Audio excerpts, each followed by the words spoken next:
Hi, this is Dr. Mark Sehl for the YouTube channel Therapy for the Heart. And I'm glad to be here this morning. And this is Tuesday, by the way. I didn't get the day wrong this time. So today, I'm sure you're all familiar with AA and Al Anon. If you're not, AA is Alcoholics Anonymous, and Al Anon was created. Uh, by the way, the title of the talk is Why It's Difficult to Change. I want to add that in here right now. So anyway, back to AA and Al-Anon. So AA was created because by Bill Wilson because so many people had drinking problems, and so it was one way of helping them and healing them. Terrific group. Also, Al-Anon was created because people, friends, families, lovers of people who were having problems with drinking looked to them as the problem rather than themselves. So they were focusing on trying to change the person who was drinking rather than looking at why they were involved with the person to begin with. So Al-Anon was created. And so in other words, I think it's 24,000 groups now worldwide and in 130 countries. So you're not alone in trying to change your partner rather than looking at yourself. So you're also familiar with the word codependent relationships, which probably we all have to some degree or another. But the problem with codependent relationships is that if your self-esteem is based on someone else's admiration or evaluation of you, if you lose that person, then and your self could crumble in the relationship. If the person is not there, there goes your confidence in yourself, which is where confidence should start with. So it's hard to change because we often don't look into ourselves and see, well, what am I doing with this person? What problem am I creating with this situation? It's hard to change because of problems are either egocentric or ego alien. By that I mean ego alien is something that you look at and say, well, I don't like that. I want to do something about that. Egocentric means that the problem is more comfortable with you. You don't see that you have a problem. And back to AA, that's part of the reasons why people drink and drink and drink. They're in denial. They don't see they have a problem. So if you don't see you have a problem, it's hard to change. Very hard. So I think we all have codependent relationships of one form or the other, and like we all have a little bit of borderline, a little bit of schizophrenia, a little bit of this, a little bit of that.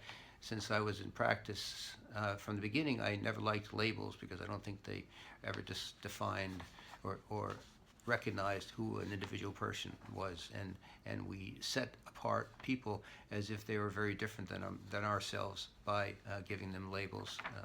Well, labels are helpful to understand, they are, but they're not helpful for two people in a relationship to be labeling each other. So. It's like the fundamentalists who wanted to damage people. They said that the pedophiles are out there, and then you find out that they are also in their own organization, but they put it outside themselves and say the problem is outside.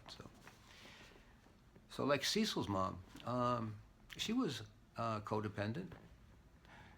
She was depending upon her son for her satisfaction in their relationship rather than looking at her own problem. We did a video on Cecil's mom, and so if he didn't give her the right affirmation, she got very rejected because she was seeing her mother's face in the transference rather than really seeing Cecil for who he was. So she fell in love with Cecil eventually because she went into therapy.